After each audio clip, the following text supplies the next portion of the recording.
ನಾನು ಹರ್ಷಿತಾ, ಕಾರವಾರ ಪ್ಲಸ್ ಚಾನೆಲ್ಗೆ ಸ್ವಾಗತ. ಕಾರವಾರದ ಶೇಜೇಶ್ವರ ದೇವಸ್ಥಾನಕ್ಕೆ ಹೊಸ ಶಿಲಾಮಯ ದೇವಸ್ಥಾನ ನಿರ್ಮಾಣದ ಶುಭ ಮುಹೂರ್ತ. ಕಾರವಾರದ ಶೇಜವಾಡದಲ್ಲಿರುವ ಪುರಾತನ ಶ್ರೀ ಶೇಜೇಶ್ವರ ದೇವಸ್ಥಾನವು ಶಿಥಿಲಾವಸ್ಥೆಯಲ್ಲಿರುವುದನ್ನು ಮನಗಂಡು ಹೊಸ ಶಿಲಾಮಯ ದೇವಸ್ಥಾನ ನಿರ್ಮಾಣ ಕಾರ್ಯಕ್ಕೆ ದಸರಾ ಹಬ್ಬದ ಶುಭ ಸಂದರ್ಭದಲ್ಲಿ ಹಾಗೂ ಕಾಷ್ಟ ಮುಹೂರ್ತ ಕಾರ್ಯಕ್ರಮ ನೆರವೇರಿತು. ಸುಮಾರು 18 ಕೋಟಿ ವೆಚ್ಚದಲ್ಲಿ ನಿರ್ಮಾಣಗೊಳ್ಳಲಿರುವ ಈ ಶಾರದಾ ದೇವಸ್ಥಾನಕ್ಕಾಗಿ ಶ್ರೀ ಪೀಠಾಧೀಶ್ವರಾದ ಪರಮಪೂಜ್ಯ ಜಗದ್ಗುರು ಶ್ರೀ ಹಾಗೂ ಶ್ರೀ ಶ್ರೀ ಭಾರತೀ ತೀರ್ಥ ಮಹಾಸ್ವಾಮಿಗಳರವರ ಹಾಗೂ ಶ್ರೀ ಶ್ರೀ ವಿಧುಶೇಖರ ಭಾರತಿ ಮಹಾಸ್ವಾಮಿಗಳರವರ ಪೂರ್ಣಾನುಗ್ರಹ ದೊರಕಿದೆ. ಗೋಕರ್ಣದ ತಂತ್ರಿ ಹಿರೇಭಟ್ ಅವರ ಮಾರ್ಗದರ್ಶನದಲ್ಲಿ ಶೇಜೇಶ್ವರ ಜೀರ್ಣೋದ್ಧಾರ ಸಮಿತಿ ದೇವಸ್ಥಾನ ಹಾಗೂ ವ್ಯವಸ್ಥಾಪನಾ ಸಮಿತಿ, ಊರಿನ ಉಪಾಧಿವಂತರು, ದೇವಳಿಯರು, ನಾಗರಿಕರು ಇದ್ದರು. ಈ ಕಾರ್ಯಕ್ರಮದಲ್ಲಿ ಮಾತನಾಡಿದ ಕಾರವಾರ ಅಂಕೋಲಾ ಶಾಸಕ ಶ್ರೀ ಸತೀಶ್ ಕೆ ಸೈಲ್ ರವರು, ಶ್ರೀ ಶೇಜೇಶ್ವರ ದೇವಾಲಯದ ಪುನರ್ ನಿರ್ಮಾಣದ ನಾನು ಹಲವು ವರ್ಷಗಳಿಂದ ಕೇಳುತ್ತಿದ್ದೇನೆ ಎಂದರು. ಇಂದು ಆ ಕ್ಷಣ ಬಂದಿದೆ ಎಂದು ತಿಳಿಸಿದರು. ಅವರು ಮುಂದುವರೆದು, ನಾನು ಈಗಾಗಲೇ ಶಾಸಕರ ನಿಧಿ ಹಾಗೂ ಮುಜುರಾಯಿ ಒಟ್ಟು ಇಲಾಖೆಯಿಂದ 7 ಕೋಟಿ ಅನುದಾನ ರೂಪಾಯಿ ನೀಡಿದ್ದೇನೆ. ಅದೇ ರೀತಿ ದೇವಸ್ಥಾನದ ತಪೋತ್ಸವ ಕೆರೆಯ ಅಭಿವೃದ್ಧಿಗೆ 2 ಕೋಟಿ ರೂಪಾಯಿ ಬಿಡುಗಡೆ ಮಾಡಿದ್ದೇನೆ. ಅದನ್ನು ಕಾರವಾರದ ಮಾದರಿ ಕೆರೆಯನ್ನಾಗಿ ರೂಪಿಸುತ್ತೇನೆ ಎಂದರು. ಈ ಸಂದರ್ಭದಲ್ಲಿ ದೇವಸ್ಥಾನ ಸಮಿತಿ, ಜೀರ್ಣೋದ್ಧಾರ, ಊರಿನ ವ್ಯವಸ್ಥಾಪನಾ ಸಮಿತಿ, ಉಪಾಧಿವಂತರು, ದೇವಳಿಯರು, ನಾಗರಿಕರು ಮತ್ತು ಅನೇಕ ಭಕ್ತವೃಂದದವರು ಉಪಸ್ಥಿತರಿದ್ದರು.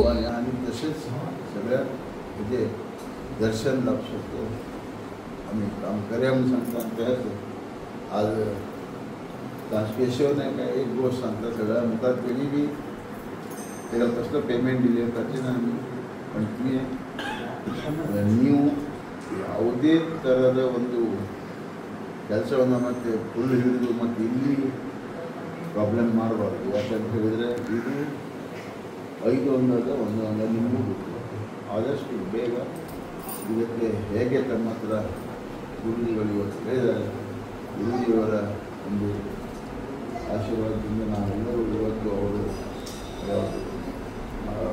ಅಷ್ಟು ಪ್ರಶ್ನೆನೂ ಹಾಕಿದ್ದಾರೆ. ಅದ್ರ ಪ್ರಕಾರ ಶಾಸ್ತ್ರೋಕ್ತವಾಗಿ ನಾವು ಇದನ್ನು ಮಾಡಲಿಕ್ಕೆ ಬಂದಿದ್ದೇವೆ. ಇದನ್ನು ಅದ್ರ ಪ್ರಕಾರ ಮಾಡ್ತೇವೆ. ಆದರೆ ನೀವು ಇದಕ್ಕೆ ಸಂಪೂರ್ಣವಾದ ಸಹಕಾರ ಮತ್ತು ನಿಮ್ಮ ಸಹಚರರಾದಂಥ ಶ್ರೀಪತಿ ಅವರು, ಸತ್ಯನಾರಾಯಣ ಅವರು ಸಹ ಒಳ್ಳೆಯ ಕೆಲಸವನ್ನು ಮಾಡಿ ಹೇಗೆ ಹೇಗೆ ಹೇಳಿದರೆ ಇವತ್ತೊಂದು ಮಾತನ್ನು ಹೇಳಿದರೆ, ಈ ದೇವಸ್ಥಾನವನ್ನು ಕಟ್ಟಿದ್ದು ಯಾರು ಅಂತ ಆ ಪ್ರಶ್ನೆ ಉದ್ಭವಿಸಬೇಕಂತ ತಮಗೆ ಹೇಳಿದ್ದಂಥ ಒಂದು ಮಾತು ಉಳಿಸ್ಕೊಳ್ಬೇಕಂತ ಹೇಳ್ತಾರೆ. तमಗೆಲ್ಲರಿಗೂ ಒಳ್ಳೆಯ आशीर्वाद. हम टोटली 0 आशिल्ले तेन्ना आमी 27-28 लाख रुपये सगळे आमच्या गांवचे लोकांक, सगळे भक्त लोकांक मेळून घेवन आमी ह्या देवस्थानाक अष्टमंगल ट्रस्ट घालता. तेन्ना आमचें देवस्थान निरावस्थे आसा, आमगेले गर्भकुडी पडची कंडिशन आसा म्हणून सांगून घेवन इमिडिएट देवस्थान बांदूं जाय म्हणून आमकां हेजे तरी आमकां खूब इतले अडचण येयले. 7-8 वर्सां आमी खूब इतले देवस्थान फिरले, मंगळूर गेले, जयसर आमगे खूब इनिशिएटीव घेवन आमी सगळ्यांक इनिशिएटीव घेवन देवस्थान बांदल्या म्हणून येयलें. पण आमचे कडेन फंड्साचे कसलेच अरेंजमेंट नाशिल्लें. आमकां मुखार वयता म्हणल्यार आमकां भंय दिसूंक लागले. जयसर म्हणटालो समीर 6 कोटी म्हणून, आमकां 3 कोटी तर आमकां आमचे कडेन कांयच ना, आमी कशें देवस्थानाक हात वयतलो.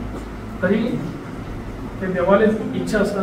देवानच आमगेले MLA साहेब परत निवड येयलो, MLA जालो. तेजे नंतर ही आतां जीर्णोद्धार कमिटीची एक प्रक्रिया जाली. जीर्णोद्धार कमिटी जाली. साहेब आमगेलो जीर्णोद्धार समितीचो गौरव अध्यक्ष जालो. तेजे नंतर साहेबान ते सांगलो तुम्ही एस्टिमेट करा, मुखार सरप आपल्या कडेन घेवन या. आमी तेमी आमगेलो केशव नायक कॉन्ट्रॅक्टर आनी 3 कॉन्ट्रॅक्टर आशिल्ले. तेमी बी बरे रेट्स दिले. तेमी देवस्थान पळोवन येयले, केशवान देवस्थान पळयलें. तेन्ना कितें जालें म्हणल्यार केशवान आमकां 8.5 कोटयाचे एक एस्टिमेट दिलो खाली टेम्पलाक. प्लस भायले सुक्त पळय म्हणल्यार पाकशाळा आनी भायले डेव्हलपमेंटाक 10 कोटी रुपये एस्टिमेट दिलो. टोटल 18 CR रुपये तेणी एस्टिमेट दिलो. मागीर आमी ताचे कडेन कमी करून घेवन देवस्थानाक सिलींग बिलींग नाका, 5 कोट्या भितर कर, आमकां फंडाक खूब प्रॉब्लम जातले म्हणून पण साहेबांना आम साहेबाकडे गेले, कोटेशन त्यांनी घेऊन साहेब असे सांगलं सर, त्यांनी सर्व 8 कोटी आपण दिलं, मी कमिटी जरा सिलिंग बिलिंग नाका पण 100 कोटी केलं. साहेब की म्हटलं तुम्ही करतील देवस्थान बरोबर करा, हे कॉम्प्रोमाइज केलेच करणार का, ते पुरा सागवानी करा, पण सिलिंग पुरा करा, पण 8.5 कोटी ते 8.5 कोटी टेम्पल जाऊ प्लस 10 कोटी बाहेर 10 कोटीचं एस्टिमेशन आहे ते आम्ही चिऱ्यामधून नळे घाल्यामुळे ते प्लॅन केले. ते बी साहेब म्हणून ते 10 कोटीचे असं 10 कोटीचे पात्राचे म्हणून जाऊया बाहेर बी आणि ते प्रॉपरानं करा. ते बी साहेब ते सर्व 10 कोटी रुपये आम्ही सगळ्याकडे वरच्या 8 कोटी टेम्पलाचे आपण तुमका हाडून देता, टेम्पल बांधून देता. खाली सराउंडिंग भाईले जागो आपण घेऊन दिया, बाकीचे किती करते आपण करून देता. टेम्पल देवाले त्यांचा आशीर्वाद असा,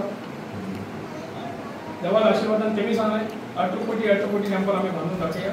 तुला शाश्वत करते आणि त्याचे देवस्थाನ नाव होते आणि ಪೂರ ನಮ್ಮಲ್ಲಿ 87 ವರ್ಷದಿಂದ ಗ್ರಾಹಕರ ವಿಶ್ವಾಸದಡಿಯಲ್ಲಿ ನರಸಿಂಹ ಮಾರ್ಕೆಟ್ ಕಾರವಾರ ಆಧ್ಯಾತ್ಮಿಕ ಧಾರ್ಮಿಕ ಪೂಜಾ ಸಾಮಗ್ರಿಗಳ ಹಾಗೂ ಸಾಂಪ್ರದಾಯಿಕ ಶೈಲಿಯಲ್ಲಿ ಮನೆಯಲ್ಲಿ ತಯಾರಿಸಲ್ಪಟ್ಟ ಶುದ್ಧ ಹಾಗೂ ರುಚಿಕರ ತಿಂಡಿ ತಿನಿಸುಗಳ ಏಕೈಕ ಮಳಿಗೆ. ಪೂಜಾ ಹೋಮ ಹವನ, ಮದುವೆ, ಮುಂಜಿ, ಗೃಹ ಪ್ರವೇಶ ಎಲ್ಲ ಕಾರ್ಯಕ್ಕೆ ಬೇಕಾಗುವ ಪೂಜಾ ಸಾಮಗ್ರಿಗಳು, ಬಾಳೆ ಎಲೆ, ಬಾಳೆಗಿಡ, ಬಾಳೆಗೊನೆ, ಮಾವಿನ ತೋರಣ, 5 ಜಾತಿಯ ಜೋಡು ಹಣ್ಣುಗಳು, ಬೇಲಪತ್ರೆ, ತುಳಸಿ, ಹರಿಯಾಳ, ಶಂಖ, ರುದ್ರಾಕ್ಷ, ಕಡಧಾನ್ಯ, ಬಾಸಿಂಗ, ಮದುವೆ ಡಿಸೈನ್ ಕಾಯಿ, ಹೂವಿನ ಹಾರ, ಆಕಳ ಶುದ್ಧ ಹಾಲು, ಶುದ್ಧ ಗೋಮೂತ್ರ, ತುಪ್ಪ ಸಿಗುತ್ತದೆ. ನಿಮಗೆ ಲಭ್ಯವಿರುವ ವಸ್ತು ಕಾರವಾರದ ಯಾವುದೇ ಭಾಗದ ಮನೆಗೆ ಮುಟ್ಟಿಸುವ ವ್ಯವಸ್ಥೆಯ ನಮ್ಮ ನರಸಿಂಹ ಮಾರ್ಕೆಟ್ ಕಾರವಾರ. ಒಮ್ಮೆ ಭೇಟಿ ನೀಡಿ ಖಚಿತಪಡಿಸಿಕೊಳ್ಳಿ. Narasimha market, Raikar manner, Kaikini road, Karwar. Mobile number 9242121334.